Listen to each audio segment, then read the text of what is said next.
प्रिय विद्यार्थियों नमस्कार।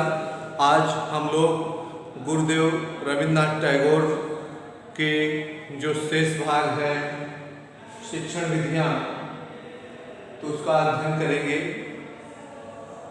बीए पार्ट थर्ड ईयर और शिक्षा दर्शन एवं शिक्षार्थी। तो इसमें शिक्षण विधियाँ में रविन्द्रनाथ टैगोर ने बताया कि बालकों को जबरन कुछ मत सिखाओ, उसे पहले सीखने के लिए प्रेरित करो। बच्चों को जो कुछ भी सिखाना है उसे जीवन की वास्तविक क्रियाओं के द्वारा सिखाओ। बच्चों को जो कुछ भी हम सिखाएं उसको लर्निंग बाय डूइंग और लर्निंग बाय एक्सपीरियंस के माध्यम से सिखाएं, करके सीखना या अनुभव द्वारा सीखना। फिर बच्चों को ज्ञानेंद्रियों के प्रयोग के अवसर दो, जिससे वे स्वयं करके और स्वयं के अनुभव द्वारा सीख सकें। ज्ञानेंद्रियों के प्रयोग का अवसर दो। ज्ञानेंद्रियां ज्ञान प्राप्त करने के द्वार होती हैं। आँख, कान, नाक, जीभ, त्वचा। उसके बाद अगला है कि बच्चों को अंग्रेजी के स्थान पर मातृभाषा के माध्यम से शिक्षित करो। मातृभाषा, मदर लैंग्वेज। तो मदर लैंग्वेज वहाँ का कलकत्ता का बांग्ला है और पूरे देश का मदर लैंग्वेज हिंदी है, मातृभाषा। तो उसके माध्यम से शिक्षा ग्रहण करने का प्रयास कराओ। फिर बच्चों को कठोर नियंत्रण से मुक्त रखो, उन्हें कार्य करने की, सोचने की स्वतंत्रता दो। बच्चों को कठोर नियंत्रण से मुक्त रखो, उन्हें कार्य करने की और सोचने की स्वतंत्रता दो। फिर अगला है किसी भी शिक्षण विधि का प्रयोग करो, वह रुचिपूर्ण हो और शिक्षार्थी उसमें सक्रिय रूप से भाग ले। तो किसी भी शिक्षण विधि का प्रयोग करें, वह रुचिपूर्ण हो और शिक्षार्थी उसमें सक्रिय रूप से भाग लें। तो बच्चों को साथ प्रेम एवं सहानुभूति का व्यवहार करें। तो बच्चों के साथ प्रेम एवं सहानुभूति का व्यवहार करें। फिर इन्होंने स्वयं उसका प्रयोग करके थोड़ा प्रकाश डालना आवश्यक है। इन शिक्षण विधियों का रविन्द्रनाथ टैगोर ने प्रयोग किया। तो मौखिक विधि प्राचीन काल में गुरु अपने शिष्यों को उपदेश, व्याख्यान, प्रश्नोत्तर, वाद विवाद, तर्क विधि और मौखिक विधियों द्वारा ही पढ़ाते थे। गुरुदेव इन विधियों के महत्व को स्वीकार किया, परंतु यह भी सावधानी के साथ इन विधियों का तभी प्रयोग किया जाए जब इनकी आवश्यकता हो। तो इस प्रकार गुरुदेव ने परिस्थितियों में स्वयं के अनुभव द्वारा सीखने संभव न हो, तो इस संदर्भ में दूसरी बात है कि मौखिक विधि का प्रयोग करते समय बच्चों को सोचने और अपनी शंकाओं के समाधान के लिए अवसर दिए जाएं। मौखिक विधि का प्रयोग करते समय बच्चों की जो शंकाएं हैं उनके समाधान का भी अवसर दिया जाए और उन्हें बराबर क्रियाशील रखा जाए। फिर अगला है स्वाध्याय विधि। यह सीखने सिखाने की प्राचीन विधि है। यह सीखने सिखाने की प्राचीन विधि है। गुरुदेव ने स्वयं इस विधि द्वारा अधिक सीखा समझा था। इन्होंने अपने पिता और बड़े भ्राता के मार्गदर्शन से स्वाध्याय विधि द्वारा वेद एवं उपनिषद का ज्ञान प्राप्त किया था। स्वाध्याय विधि, लर्निंग बाय सेल्फ। तो इस विधि के प्रयोग के संदर्भ में गुरुदेव ने 3 सुझाव दिए। पहला यह कि सर्वप्रथम बच्चों को स्वाध्याय योग बनाया जाए, उन्हें भाषा का स्पष्ट ज्ञान कराया जाए। स्वाध्याय के योग बनाया जाए और उन्हें भाषा का स्पष्ट ज्ञान कराया जाए और उनमें स्वयं पढ़कर स्वयं समझने की मानसिक योग्यता का विकास किया जाए। दूसरा यह कि बच्चों को स्वाध्याय में उचित निर्देश दिया जाए और तीसरा स्वाध्याय के बाद उसे विचार विमर्श और शंकाओं के समाधान किया जाए। तो स्वाध्याय के लिए उचित दिशा निर्देश देना और तीसरा एक स्वाध्याय के बाद बच्चों की शंकाओं का उचित समाधान प्रदान करना। फिर तीसरा विधि है विश्लेषण एवं संश्लेषण विधि, विश्लेषण एवं संश्लेषण विधि। तो गुरुदेव तथ्यों को स्पष्ट करने हो इस विधि का प्रयोग उपयोगी मानते थे। इनके प्रयोग में दो सावधानियां बरतनी पड़ती थी। पहली कि यह कि बच्चों को सामने जो भी उदाहरण प्रस्तुत किया जाए वे उनके जीवन से संबंधित हो। दूसरे की सामान्यीकरण और निर्णय निर्धारण में बच्चों की सक्रिय भागीदारी हो। तो इसमें जो भी उदाहरण बच्चों के सामने हम प्रस्तुत करें तो उसके जीवन से संबंधित हो। और दूसरा यह कि सामान्यीकरण और निर्णय निर्धारण में बच्चों की सक्रिय भागीदारी हो। फिर नेक्स्ट है क्रिया विधि। तो गुरुदेव ने सबसे अधिक बात इस बच्चों को स्वयं करके स्वयं के अनुभव से सीखने पर अवसर प्रदान करने चाहिए। स्वयं करके learning by doing, learning by doing and learning by experience.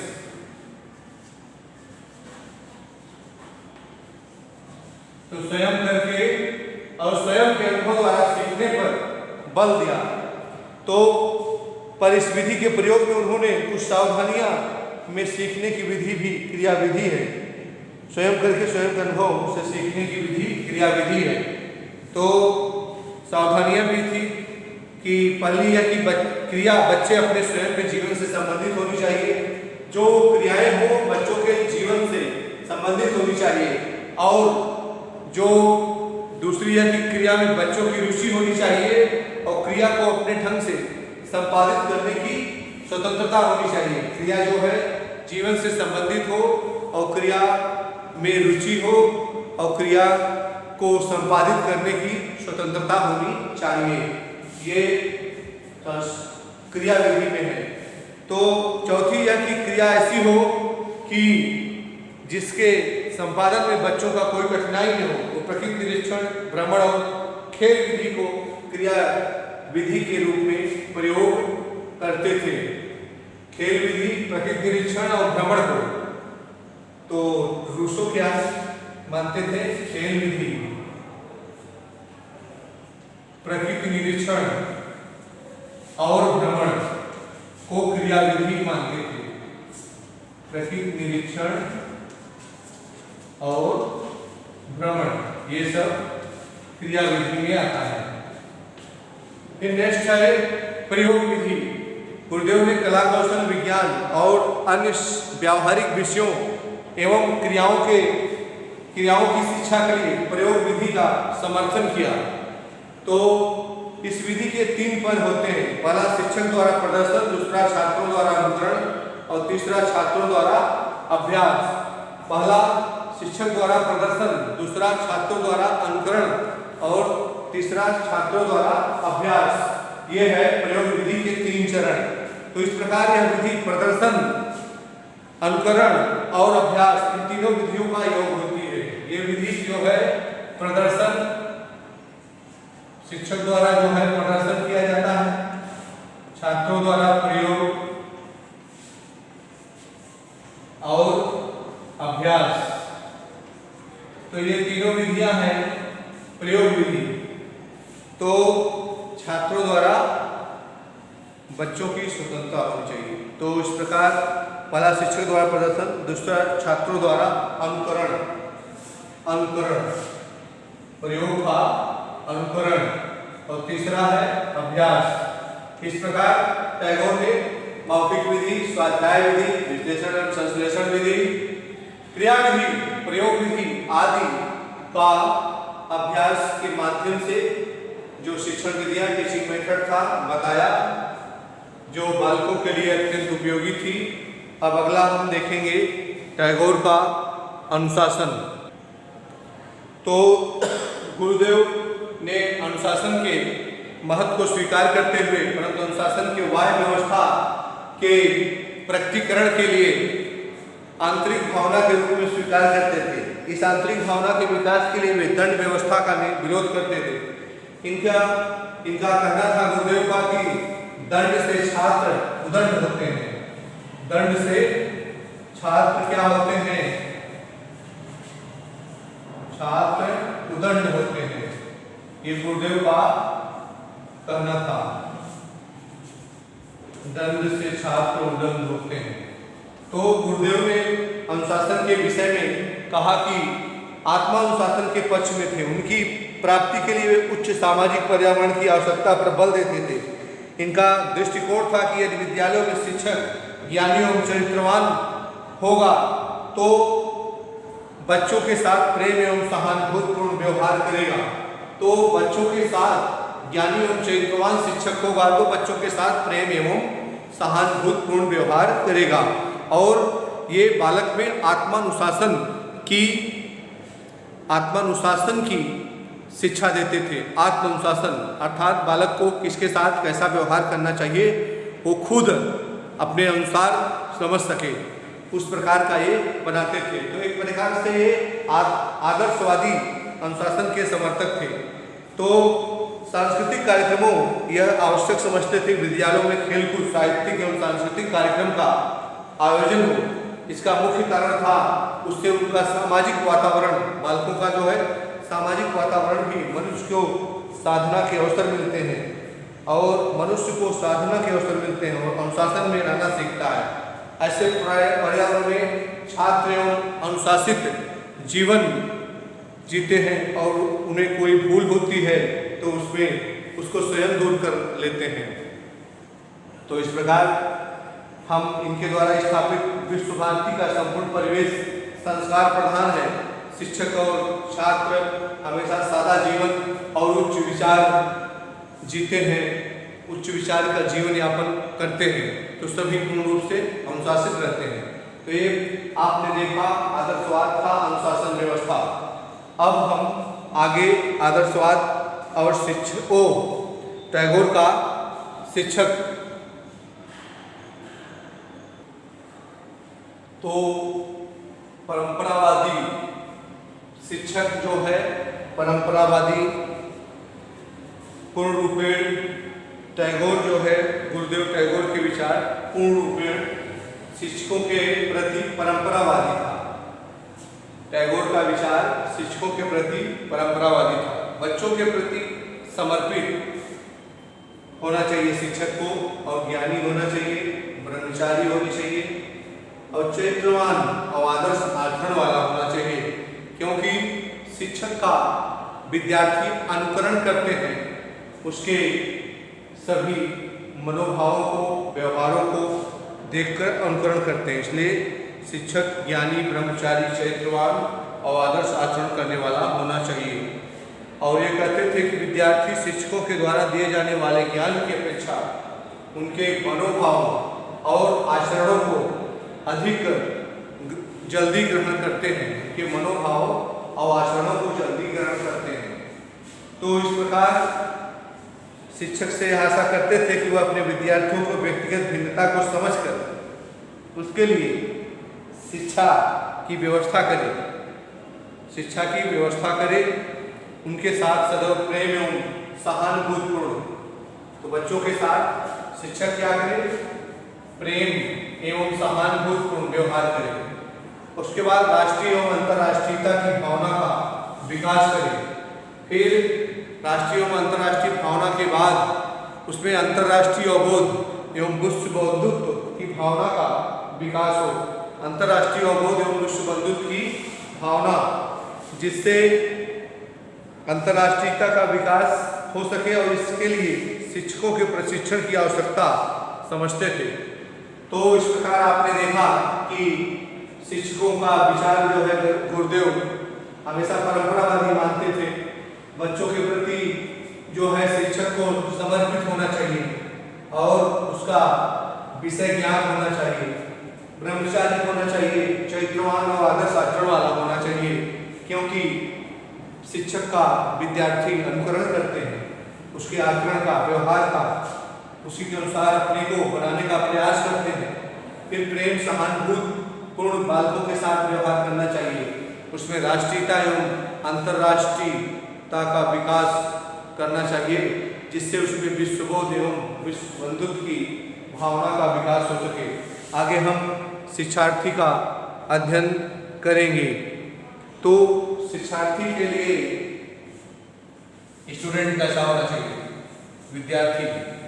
तो शिक्षार्थी, गुरुदेव शिक्षार्थी के व्यक्तिगत आदत करते थे। व्यक्तिगत जो है गुरुदेव शिक्षार्थी का आदर करते थे और उनके अनुकूल शिक्षा की व्यवस्था पर बल देते थे। दूसरी ओर वे ब्रह्मचर्य, शिक्षार्थी को ब्रह्मचर्य पालन के लिए विशेष बल देते थे। शिक्षार्थी को ब्रह्मचर्य पालन का करने के लिए विशेष अभ्यास कराते थे, व्रत देते थे। ब्रह्मचर्य व्रत के लिए, ब्रह्मचर्य व्रत में मन, वचन, कर्म एवं बुद्धि सारा जीवन व्यतीत करना पड़ता था। मन, वचन, कर्म,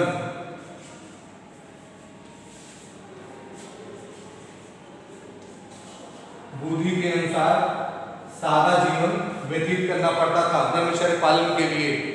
तो प्रातःकाल उठना, अपने शरीर की सफाई करना और नियम एवं आदेशों का पालन करना। विद्यार्थियों के लिए क्या क्या था कार्य? प्रातःकाल उठना,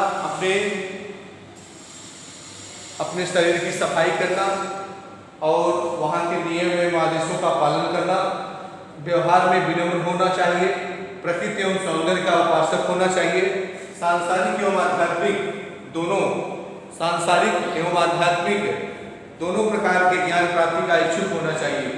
जब तक वे स्वयं से प्रेरित होकर और गुरु में श्रद्धा रखकर, जब तक विद्यार्थी स्वयं से प्रेरित होकर और गुरु में श्रद्धा रखकर ज्ञान अर्जन के लिए सीखने के आगे नहीं बढ़ेंगे, तब तक वे कुछ नहीं सीखेंगे। इसके साथ उन्हें असभ्य, दोषपूर्ण और निंदनीय आचार विचार से दूर रहना चाहिए। विद्यार्थियों को जो बुरे आचार और विचार हैं वहाँ से दूर होना चाहिए। अब गुरुदेव के अनुसार विद्यालय कैसा होना चाहिए? विद्यालय जो है गांव या नगर के कोलाहल से दूर प्राकृतिक एवं सुरम्य वातावरण में स्थित होना चाहिए। गांव या नगर के कोलाहल से दूर प्राकृतिक एवं सुरम्य वातावरण से प्रकृति की सुरम्य बोध में स्थित होना चाहिए। इसका विश्वास था कि शांत पर्यावरण में ही शिक्षक और शिक्षार्थी शिक्षा की साधना कर सकते हैं। तो शांत पर्यावरण में ही शिक्षक और शिक्षार्थी प्रकृति की गोद में विद्यालय स्थित होना चाहिए। ये नगर और गांव के कोलाहल से दूर। तो शांत वातावरण में शिक्षक एवं शिक्षार्थी ज्ञान प्राप्त करने की साधना कर सकते हैं। फिर वे इस बात पर बल देते थे विद्यालय राष्ट्र के प्रतिनिधि होने चाहिए। उसमें राष्ट्र की सभ्यता एवं संस्कृति की सभी शिक्षा की व्यवस्था होनी चाहिए। इसके साथ साथ इन्होंने अंतर्राष्ट्रीय महत्व की शिक्षा की व्यवस्था भी होनी चाहिए, जिससे विद्यार्थी विश्वबोध कर सके। इनका विश्व भारती विश्वविद्यालय इनकी इन सब भावनाओं को मूर्त उपस्थित रूप कर रहा है। तो विश्व भारती जो विश्वविद्यालय है, इनकी इन भावनाओं को मूर्त रूप प्रदान कर रहा है। मूर्त में दिखाई जो पड़ रहा है और मूर्त में जो दिखाई नहीं पड़ता है। तो विश्व भारती में आज भी प्राथमिक शिक्षा से लेकर उच्च शिक्षा, तकनीकी शिक्षा की व्यवस्था है। यह विश्वविद्यालय इस समय 2 प्रांगणों में चल रहा है, शांति निकेतन और श्री निकेतन। श्री निकेतन शांति निकेतन से 3 किलोमीटर। तो ये विश्वविद्यालय जो है 2 प्रांगणों में चल रहा है, श्री निकेतन और शांति निकेतन। जो विश्व भारती विश्वविद्यालय है उसके 2 पार्ट हैं, 2 प्रांगण हैं, श्री निकेतन और शांति निकेतन। तो जो है शांति निकेतन 3 किलोमीटर दूर है श्री निकेतन से। ये दोनों ही स्थान में जन कोलाहल से दूर प्रकृति की सुरम्य वातावरण में स्थित हैं। इस समय विश्व भारती में विभिन्न स्तरों पर विभिन्न प्रकार की शिक्षा के लिए अलग अलग भवन हैं, जिन्हें अब विभिन्न विभागों में परिवर्तित कर दिया गया है। तो विभिन्न विभागों में परिवर्तित कर दिया गया है। तो इस प्रकार आपने देखा शिक्षक, शिक्षार्थी, पाठ्यक्रम, शिक्षण विधियां। पाठ्यक्रम क्या हो? मातृभाषा होनी चाहिए। शिक्षण विधियां में क्या देखा? मौखिक विधि, स्वाध्याय विधि, संश्लेषण और विश्लेषण विधि, क्रिया विधि, प्रयोग विधि। अनुशासन में देखा कि आत्म-अनुशासन। और शिक्षक कैसा होना चाहिए? परंपरावादी, बच्चों के प्रति समर्पित होना चाहिए, उनकी भावनाओं को समझने वाला, ज्ञानी होना चाहिए, ब्रह्मचारी होना चाहिए, चरित्रवान होना चाहिए, आदर्श आचरण करने वाला होना चाहिए। क्योंकि एक शिक्षक जो है समाज का दर्पण होता है, समाज की दिशा निर्धारित होती है शिक्षक के माध्यम से भी। जो ज्ञान प्राप्त करता है, छात्रों में अपनी अमिट छाप छोड़ता है। तो इस प्रकार शिक्षार्थी में ब्रह्मचर्य, मन, वचन, कर्म से ब्रह्मचर्य का पालन कर ब्रह्मचारी होना चाहिए शिक्षार्थी। और सुबह उठना, ध्यान पूजा पाठ करने के बाद गुरु के आश्रम में जो शांति निकेतन है या श्री निकेतन है, उसमें बैठकर विद्या अध्ययन करना। विद्यालय जो है प्रकृति की गोद में स्थित होना चाहिए, गांव और शहर से दूर, गांव और शहर के कोलाहल से दूर। इस प्रकार श्री निकेतन शांति निकेतन से 3 किलोमीटर दूर स्थित है। और ये विश्व भारती विश्वविद्यालय के 2 प्रांगणों में, या विश्वविद्यालय जो है 2 प्रांगणों में चल रहा है। विश्व भारती जो है विश्वविद्यालय के 2 प्रांगण हैं। विश्व भारती विश्वविद्यालय के 2 प्रांगण हैं, एक है श्री निकेतन, एक है शांति निकेतन। दोनों प्रांगणों में चल रहा है। तो इन प्रांगणों में विभिन्न प्रकार के जो शिक्षा भवन हैं, बने हैं, उसके विषय में हम अध्ययन करेंगे।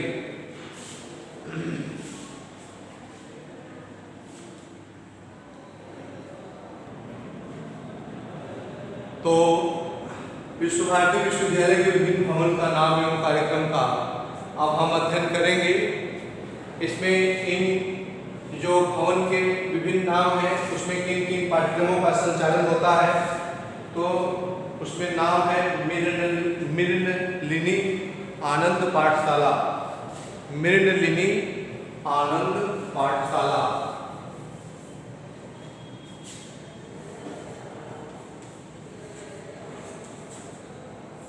आनंद पाठशाला।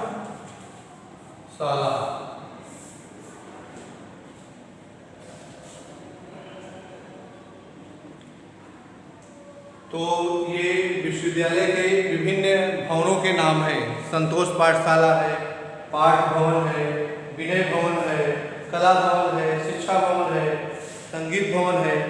तो इन सब भवनों का अध्ययन हम नेक्स्ट वीडियो में करेंगे।